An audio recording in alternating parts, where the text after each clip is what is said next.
Alright, it's done.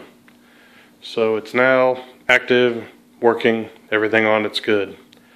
First thing I'll point out, you may think that's a mess of wires. It's a lot of wires. It's not a mess of wires, but it's a lot of wires. There's a reason why I don't tighten, strap things down and make it all crazy looking. That's only done the wiring that's going to be seen. This wiring is going to be hidden.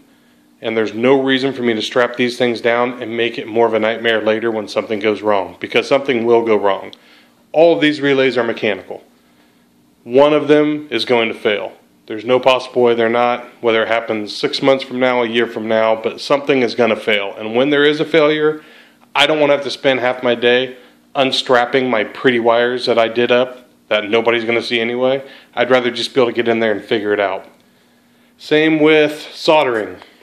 The motors, I solder to the motors, but here you'll notice I use crimps. And I'll probably catch a lot of slack for the crimps. Well, same thing. If I solder these and then something goes wrong, I have one hell of a time with my elbows barely fitting into the space that I'm going to have access to trying to fix this. With these quick disconnects, I can disconnect, try to find the problem, and fix it. So that's how I do those. I don't like soldering when I'm going to be in a tight space, especially something that's going to be hidden from view. But this is something I know in the future will need maintenance. One of these relays will fail, a limit switch will fail, something will fail. There's no possible way it's going to work forever. So, knowing that, I wire things up in that way. So, moving on.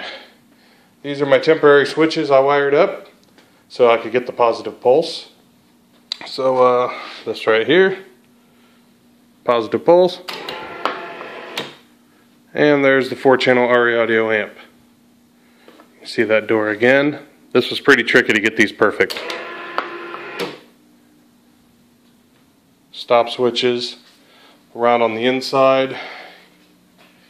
You can see more stop switches around on the outside. More stop switches.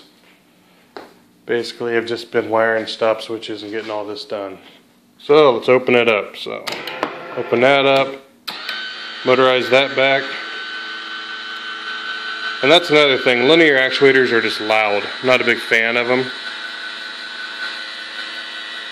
Hopefully I can muffle that down when I cover this up with the fiberglass. I'm going to try and deaden that sound. 4-channel moves back.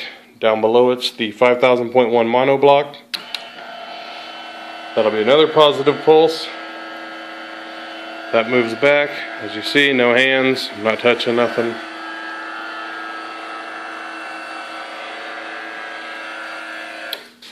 And there it is.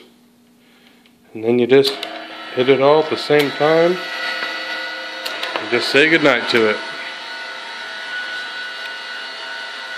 So, I hope you like it. If anybody has any questions about it, feel free to ask me. It's not the easiest thing in the world, but it does feel pretty good to have it done and it all working, and honestly it's pretty badass. I think it is. So anyway, you guys take it easy.